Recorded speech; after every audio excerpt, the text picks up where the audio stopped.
সংখ্যালঘু বলে একটি শব্দ উচ্চারণ করা হয়।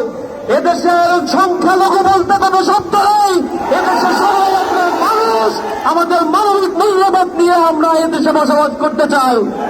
একতার বাংলাদেশে আজকে যারা এখানে উপস্থিত হয়েছে, গণ্যমান্য ব্যক্তিগণ, বিভিন্ন সম্প্রদায়ের লোকেরা, তারা আজকে যে বার্তা এখান থেকে ছড়িয়ে দিয়েছে, আমরা আশা করি আমরা এ দেশকে নতুন উদ্যমে, তারুণ্যের উচ্ছলতায় আমরা এই দেশকে গড়ে তুলতে চাই। আমরা বলতে চাই, এই বাংলাদেশকে যদি কারো ষড়যন্ত্র করার ছাপ জাগে, আবার যদি কারো ভর করে এই বাংলাদেশকে ফেসিবাদের দোষরে আমরা নিয়ে আসতে চাই, সাধারণ ছাত্র জনতা তাদেরকে এই বাংলাদেশে এক মুহূর্তে থাকতে দেবে না।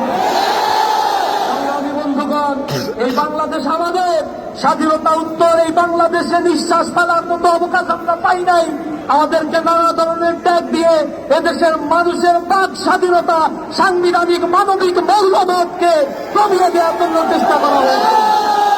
আজ মানুষেরা জেগে উঠেছে, জাগ্রত মানুষের কণ্ঠস্বরকে রোধ করার মতো কোনো চক্রান্ত করার মতো কোনো শক্তি নাই। আমি সর্বোপরি বলতে চাই, আমাদের ঘরে আলোর অভাব কবু নাহি হবে আর, আকাশ আলোক বাঁধিয়া আমি দূর করিবে অন্ধকার, শস্য শ্যামলা এই মাটি মার অঙ্গ পুষ্ট করে আনিবে অটুটু স্বাস্থ্য সবল দেহ মন ঘরে ঘরে। আমরা আনিব ফুল ও ফসল, পাখিরা তারা নভর, জগৎ করিব মধুময়, প্রাণে প্রাণে প্রীতিডোর। আমরা প্রতিটি প্রাণের বন্ধনে এই স্বাধীন সার্বভৌম দেশকে গঠন করব। আমরা অতন্ত্রী প্রহরী হয়ে বাংলাদেশের প্রতি ইঞ্চি মাটিকে আমরা রক্ষা করবো ইনশাআল্লাহ। সকল ধন্যবাদ জানিয়ে আমার কথা শেষ করছি। আসসালামু আলাইকুম ওয়া রাহমাতুল্লাহ।